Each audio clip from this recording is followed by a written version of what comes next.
오늘 우리 함께 은혜 나눌 말씀은 룻기 2장 8절에서 13절입니다. 구약성경 룻기 2장 8절에서 13절 말씀입니다. 제가 봉독해 드리겠습니다.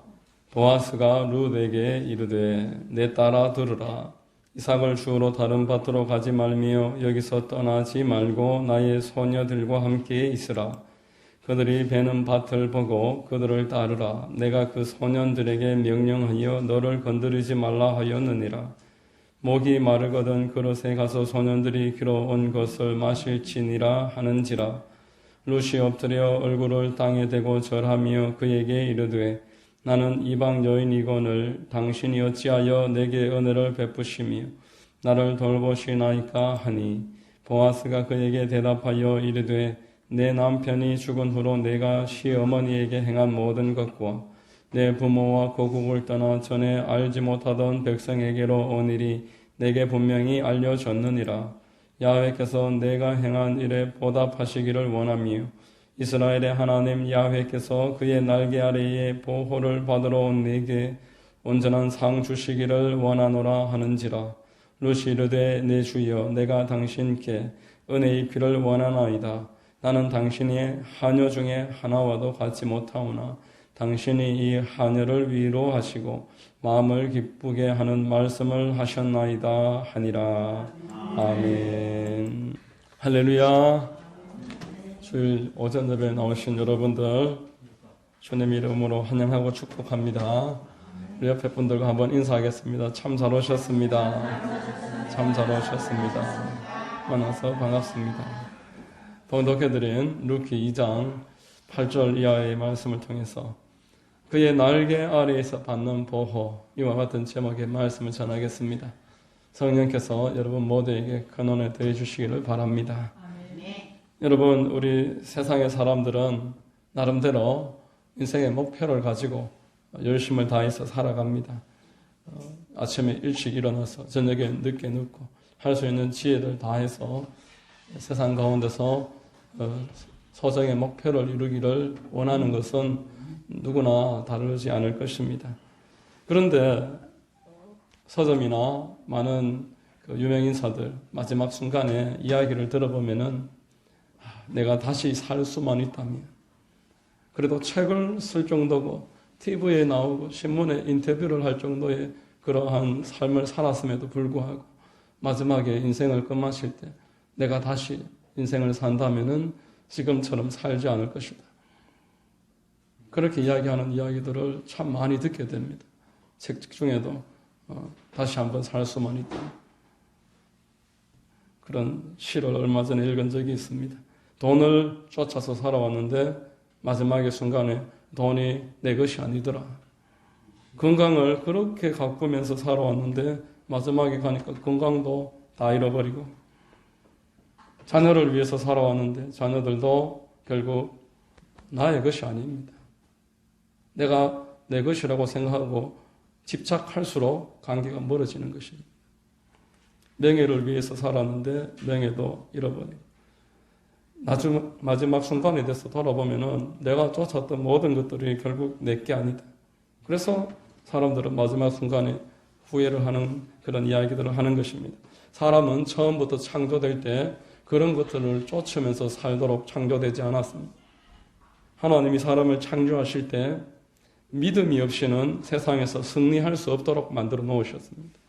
하나님과 소통하면서 하나님의 음성을 듣고 하나님과 교제하면서 회개하면서 하나님 앞에서 살아가는 게 복된 삶으로 나아가는 첩정인 줄 믿으시기를 바랍니다.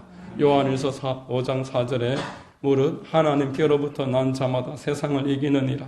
세상을 이기는 승리는 이것이니 우리의 믿음이니라. 예수께서 하나님의 아들이심을 믿는 자가 아니면 세상을 이기는 자가 누구냐 이렇게 말했습니다. 이름에도 불구하고 아담과 하와는 마귀에게 게임을 받아서 스스로 하나님 되고자 내 인생을 내가 마음대로 할 수 있다고 믿고 죄를 저지릅니다. 그의 후손 모든 사람들도 죄성을 이어받아서 나는 다를 것이다. 내 앞섰던 모든 사람들에 비해서 나는 예외이다.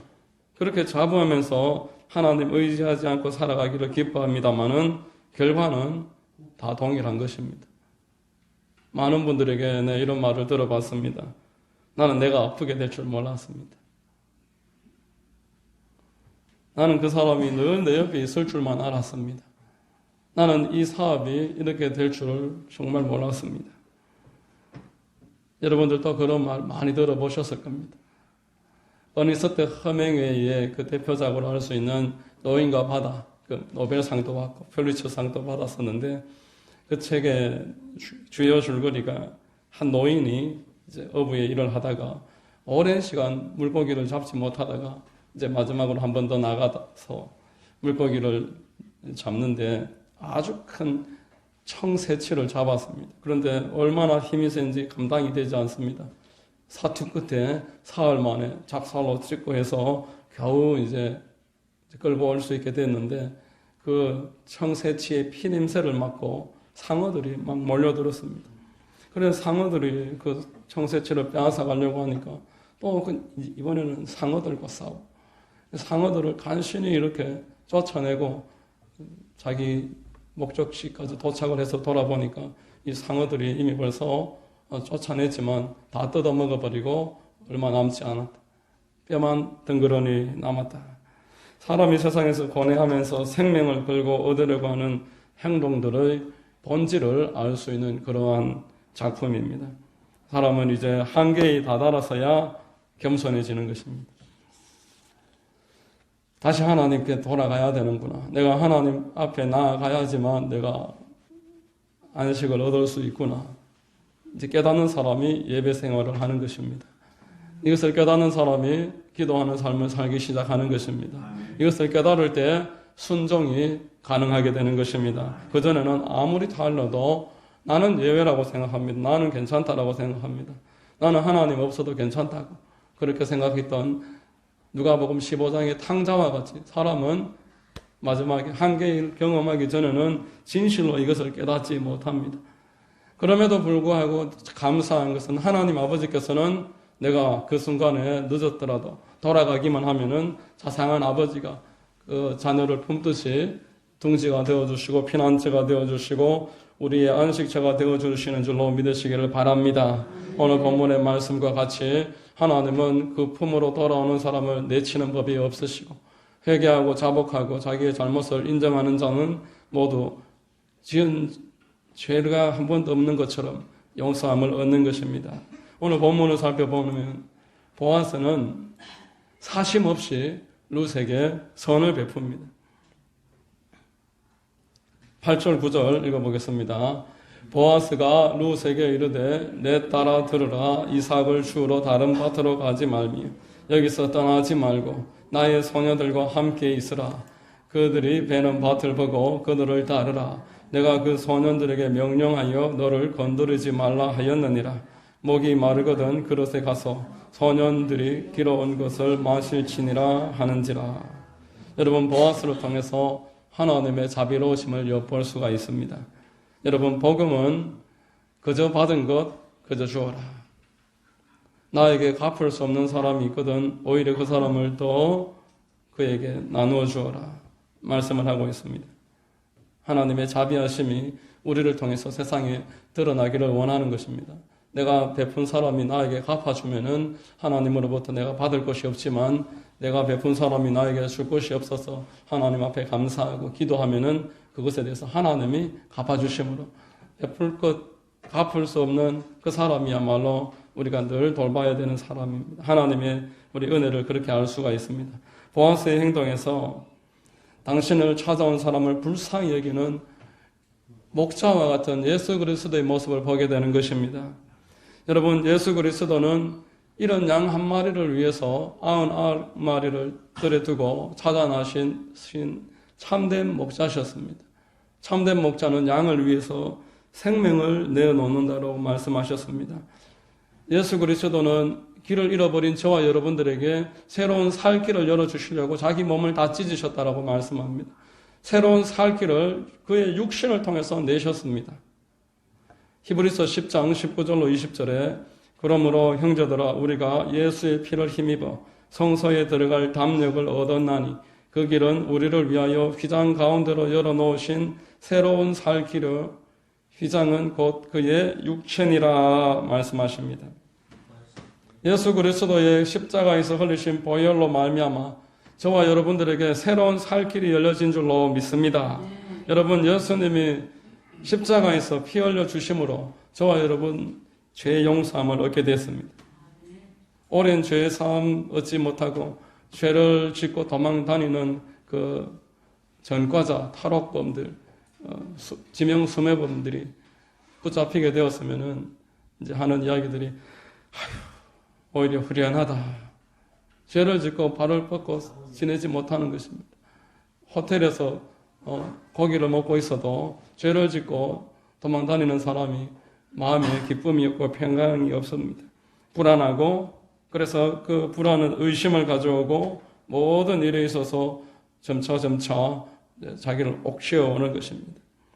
평안하지 못하면은 무엇을 입어도 무엇을 마셔도 무엇을 먹어도 만족하지 못하고 그래서 점점 피폐하게 되므로 죄사함이야말로 복음 중에 복음입니다. 나의 죄를 예수 그리스도의 십자가의 보혈로 말미암아 씻어주셨다라는 것은 내가 이제 그 안에서 죄사함을 받고 평강을 누리게 되었다라는 것입니다. 마귀의 참소와 우리 양심의 고발로 말미암아 두려워하고 떨지 말고 하나님 앞에 내 마음에 있는 모든 약함이나 악함이나 불순종했던 부분, 잘못했던 일들에 대해서 자복하고 회개하고 하나님 앞에 눈물로 모두 아뢰면 주님으로부터 참된 평강을 얻게 되는 것입니다. 또 예수 그리스도의 십자가의 보혈로 말미암아 저와 여러분들은 병고침을 얻게 된 줄로 믿습니다. 예수님은 우리 육신의 질고를 짊어지시기 위해서 창에 찔리셨고 못질을 당하셨고 채찍질을 당하셨습니다. 이사야서 53장 5절에 이렇게 말씀을 합니다. 그가 찔림은 우리의 허물 때문이요 그가 상함은 우리의 죄악 때문이라. 그가 징계를 받음으로 우리는 평화를 누리고 그가 채찍에 맞음으로 우리는 나음을 받았도다. 여러분, 만일 우리 주님이 채찍질 당하시지 않으셨더라면은 우리는 우리 육신의 질병을 그저 순순히 그냥 받아들여야 될 것입니다. 어떤 사람의 말처럼 오해할 수도 있습니다. 내가 아픈 게 하나님의 뜻이다. 그러나 하나님은 사람에게 육신의 질병을 만들어 주신 분이 아니십니다. 하나님은 오히려 나 여호와는 치료하는 하나님이다 라고 말씀을 하셨습니다. 그리고 우리의 모든 육신의 이 질병을 위해서 대신 채찍질 당하셨다라고 말씀하셨습니다. 그는 실로 우리의 질고를 지고 우리의 아픔을 당하였거늘이라고 이사야서 53장 4절에서 말씀을 했던 것입니다.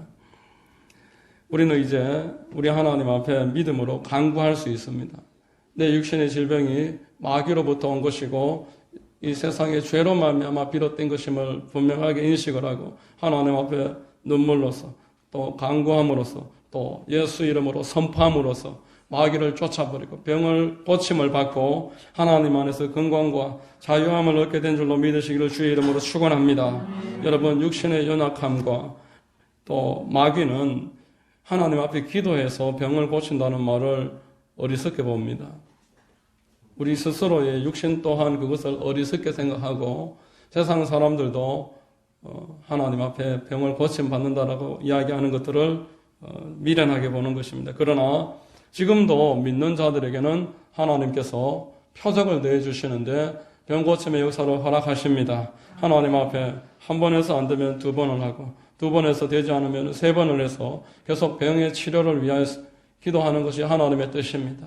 예수 그리스도께서도 맹인을 고치실 때 한 번만에 고치시지 않고 두 번 거듭하셔서 고치셨을 때가 있었습니다.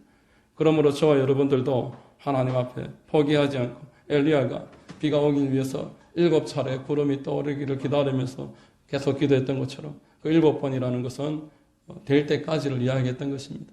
포기하지 않고 기도하면은 하나님으로부터 반드시 표적을 얻게 될 줄로 믿습니다.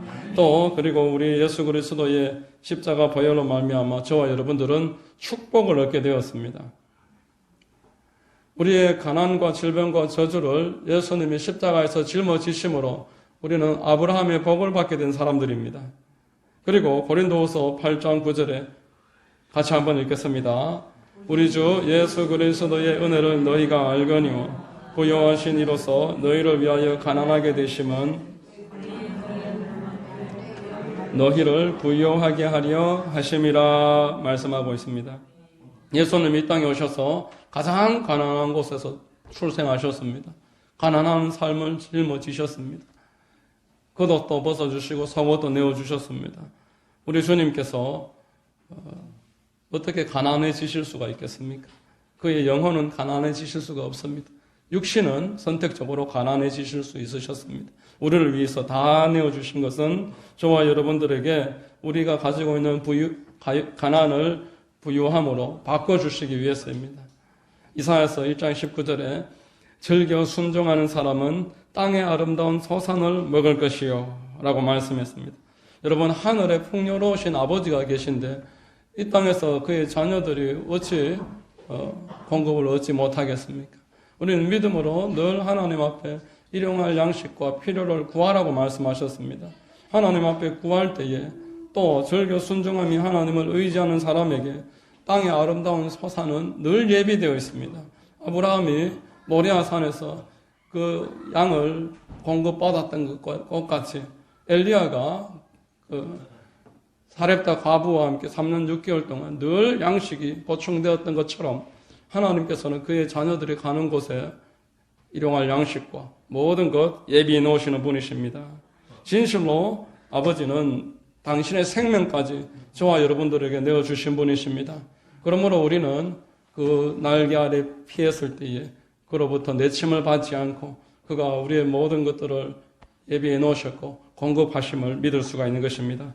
여러분, 또한 우리는 예수 그리스도로 말미암아 그 십자가의 공로와 보혈로서 승리를 얻게 됐습니다.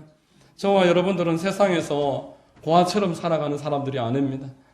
늘 하나님이 우리와 함께 계시겠다고 약속을 하셨습니다. 우리 안에 이제 성령께서 같이 거하십니다. 빌립보서 2장 13절에 너희 안에서 행하시는 이는 하나님이시니 자기의 기쁘신 뜻을 위하여 너희에게 소원을 두고 행하게 하시나니 말씀하셨습니다. 우리 하나님께서 우리 안에 계셔서 우리 안에서 소원을 주시고 그 일을 할 수 있도록 기도로 여쭈면은 응답을 더해 주십니다. 하나님 앞에 우리가 진심으로 한번 이렇게 질문을 하고 하나님, 이 일을 어떻게 하면 좋을까요? 마음에 분명히 어떤 방향으로 알려주시고 그 길을 순종하면은 마음에 평강으로 역사해 주십니다. 기쁨이 넘치게 됩니다. 많은 분들이 이야기를 합니다. 전도하러 나가기까지는 되게 부담이 되는데 막상 딱 나가면은 그때부터 기쁨이 넘칩니다. 예전에 우리 교회에 나오셨던 집사님 한 분은 전도하는 중에 이게 성령의 기름 부으심 이런 거구나. 본인은 처음 경험을 해봤다면서 어떻게 주체할 수 없는 기쁨이 있고 만족이 있고 행복이 있고. 여러분, 하나님께 순종하면은 그 내적인 평강과 확신을 얻게 되고 하나님의 뜻에 어긋나서 내가 지금 해야 되는 상황을 알면서도 행하지 않을 때 마음의 불안함과 두려움과 우울함이 찾아오는 것. 이게 우리 안에 계신 성령께서 우리에게 계속적으로 인도해 주시는 방편인 줄로 기억하시기를 바랍니다. 여러분, 우리 하나님께서는 우리가 세상에 속해서 살아가고 세상에서 자기 힘을 의지하기를 원치 아니하십니다. 세상 사람들은 계속 자기 힘으로 살아갑니다. 가정에서도 직장에서도 또 공부를 할 때도 자기 힘으로 살아갑니다. 그러나 하나님께서는 우리에게 늘 하나님과 동행하기를 원하고 계십니다. 가정에서도 직장에서도 또 공부를 할 때도 어떤 일을 할 때에도 하나님과 소통하면서 하나님의 음성을 들으면서 그렇게 지내기를 원하십니다. 우리가 우리 힘을 의지할 때는 잘 되면은 자만하게 되고 잘 되지 않으면은 의기소침해지고, 그러나 하나님을 의지하면서 살아가면은 잘 되면은 하나님께 감사하게 되고, 좀 내 뜻대로 되지 않아도 로마서 8장 28절 말씀처럼 합력해서 선을 이룰 줄 믿음으로 우리는 이 문제에서 자유함을 얻게 되는 것입니다. 성경에 말씀하시기를 우리는 이미 승리한 사람이라고 말씀했습니다. 요한일서는 우리가 이미 하나님 은혜 가운데서 승리를 했다고 말씀했습니다. 하나님 손에 붙잡힌 우리를 이 세상이 어떻게 할 수 없다라고 말했습니다. 요한복음의 10장 29절에 그들을 주신 내 아버지는 만물보다 크심에 아무도 아버지의 손에서 빼앗을 수 없느니라 말씀을 했던 것입니다. 우리가 두려움으로 좌절하지 말고 어떤 상황, 어떤 형편에서도 하나님을 깊이 의뢰하고 하나님과 동행함으로 말미암아 두려움을 떨치고 믿음으로 승리하시기를 주의 이름으로 축원합니다. 여러분, 예수 그리스도의 십자가로 말미암아 마지막으로 우리는 영생을 얻게 된 은혜를 받았습니다. 예수님이 부활하시고 승천하시고 이제 우리에게 성령을 보내주셨습니다. 우리가 이 성령님과 순종하면서 성령의 뜻을 이 땅 가운데서 다 이룬 다음에 그것으로 이 땅에서 끝이 아니라 이제는 마지막에 하나님께로 가게 되는 것입니다. 요한복음 14장 1절에서 3절 우리 같이 한번 읽겠습니다. 너희 하나님을 믿으니 또 나를 믿으라. 내 아버지 집에 거할 곳이 많도다. 그렇지 않으면 너희에게 일렀으리라. 내가 너희를 위하여 거처를 예비하러 가노니 가서 너희를 위하여 거처를 예비하면 내가 다시 와서 너희를 내게로 영접하여 나 있는 곳에 너희도 있게 하리라 말씀을 했습니다. 여러분, 예수 그리스도의 그 십자가의 공로로 말미암아 저와 여러분들은 이러한 복을 받았습니다. 이러한 복음이 저와 여러분들에게 이미 주어진 축복입니다. 우리는 이미 죄 사함을 받았고 또 우리는 이제 치유에 대해서 문이 열렸습니다. 하나님은 나를 축복하시기를 원함을 선명하게 말씀을 하셨고 나는 성령과 동행함으로 이 상에서 승리하게 된 사람이며 영생을 얻게 된 사람입니다. 이것이 하나님께서 우리를 받아주시고 보아스가 아무런 조건 없이 그 룻을 품어주신 모습에서 생각해 볼 수 있는 복음입니다. 두 번째로 룻은 이방 여인이 나를 어찌하여 돌보시나이까 감격하고 있습니다. 10절 말씀에 룻이 엎드려 얼굴을 땅에 대고 절하며 그에게 이르되 나는 이방 여인이거늘 당신이 어찌하여 내게 은혜를 베푸시며 나를 돌보시나이까 하니. 여러분, 룻을 돌보시는 분은 하나님이신 줄로 믿습니다. 하나님은 누구나 돌보신다라고 하셨습니다. 들의 풀도 입히고 하늘의 새도 먹이시는 분입니다. 부모와 고국을 떠나서 하나님 인도하심을 받는 이 룻은 창세기 12장에서 하나님의 말씀을 순종해서 본토 친척 아비집으로 갈 바를 알지 못하고 믿음으로써 출발을 했었던 아브라함을 연상하게 합니다. 하나님께 순종한 아브라함에게 모든 것들이 다 준비되어 있었습니다. 하나님은 당신을 찾는 자에게 상 주시는 분입니다. 히브리서 11장 6절에 하나님께 나아가는 자는 반드시 그가 계신 것과 또한 그가 자기를 찾는 자들에게 상 주시는 이심을 믿어야 할지니라 말씀을 하고 있습니다. 여러분, 우리가 이 믿음을 가질 때 하나님을 기쁘시게 해드릴 수가 있습니다. 사람의 행위가 하나님을 기쁘시게 할 때 하나님은 그 원수와도 화평하게 만들어 주시겠다라고 약속을 하셨습니다. 이 룻의 믿음은 작은 믿음이지만 그 예루살렘 땅에 베들레헴 땅에 그 하나님이 그 자녀들을 돌아보셨다라는 그 말을 듣고 나오미가 그 땅을 향해 갈 때 소망을 가지고 하나님께로 방향을 전환해서 전진을 하는 모습이 하나님을 기쁘시게 했습니다.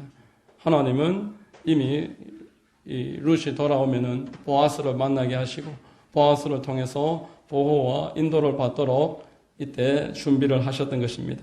세 번째로 하나님께서는 어미 닭이 병아리를 품듯이 당신의 자녀들을 품으십니다. 자, 12절 같이 한번 읽겠습니다.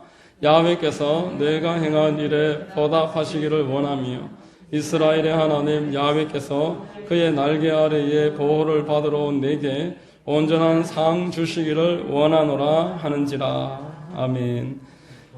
여러분, 어미닭이 새끼를 어떻게 품는지 여러분 보셨습니까? 이 날개 속에 병아리들을 꼭 품고 짐승들이 그 새끼를 품는 모습을 통해서 우리가 하나님이 당신의 자녀들을 어떻게 품어주시는지 또한 생각해 볼 수가 있습니다.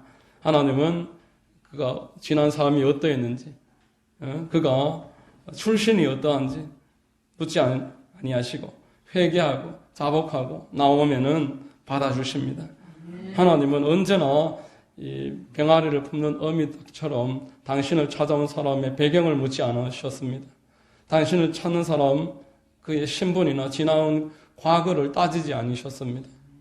가나안 정복 전쟁에 앞서서 정탐을 하러 여호수아가 두 사람의 정탐꾼을 보냈을 때에 정탐에 실패를 하지만 그 땅에서 기생 라합을 만났습니다. 라합에게 이미 이스라엘에 대한 정보가 있고 믿음이 생겼습니다.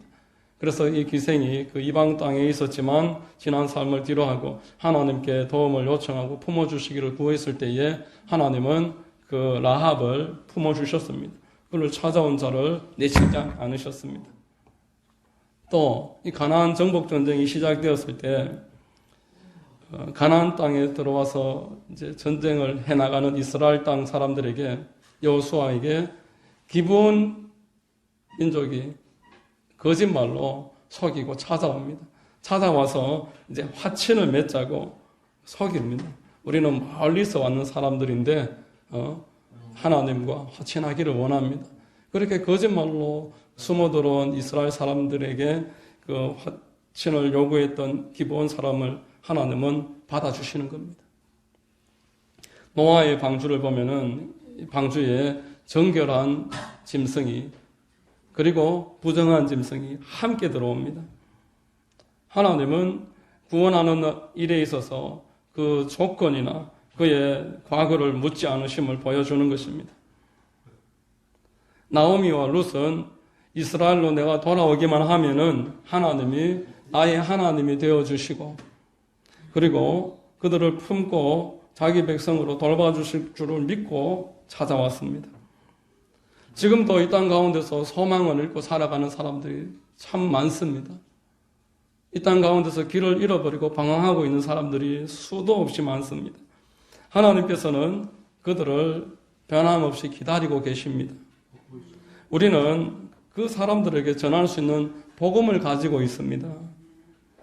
우리가 그들이 돌아오도록 신뢰를 주고 있는지, 그들이 그 소식을 듣고 나도 저곳으로 돌아가야 되겠다고 그런 마음을 먹을 수 있을 만한 신뢰를 주는 삶을 살고 있는지 나를 한번 돌아봐야 되고, 또 돌아온 사람들에게 그리스도의 사랑으로 섬기고 품고 살 길을 제시하고 있는지 돌아봐야 됩니다. 오늘 본문에 나오는 이 룻과 보아스, 이 둘의 모습이 저와 여러분들에게 다 있어야 되는 것입니다. 룻처럼 지치고 길을 잃었을 때는 영원히 나를 사랑하시고 돌아가면 나를 품어주시는 그 하나님이 있음을 우리가 생각을 해야 되고 또 사람들에게 이를 전해야 됩니다. 보아스처럼 내가 먼저 된 사람으로서 하나님께 나온 사람들은 따뜻하게 위안을 주고 사랑으로서 섬기는 사람이 될 수 있어야 되는 것입니다. 이로써 당신의 날개 아래에 들어온 사람들을 따뜻하게 보호하시고 품어주시는 하나님의 그 뜻이 우리를 통해서 이루어지게 되는 줄로 믿습니다. 여러분, 날마다 하나님의 복음의 날개 안에서 평안과 안식을 여러분들이 누리게 되시기를 바랍니다.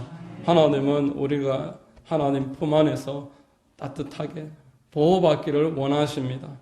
그리고 힘을 얻어서 하나님께로 나오는 사람들을 사랑으로 섬겨주는 우리가 되기를 바라고 계십니다.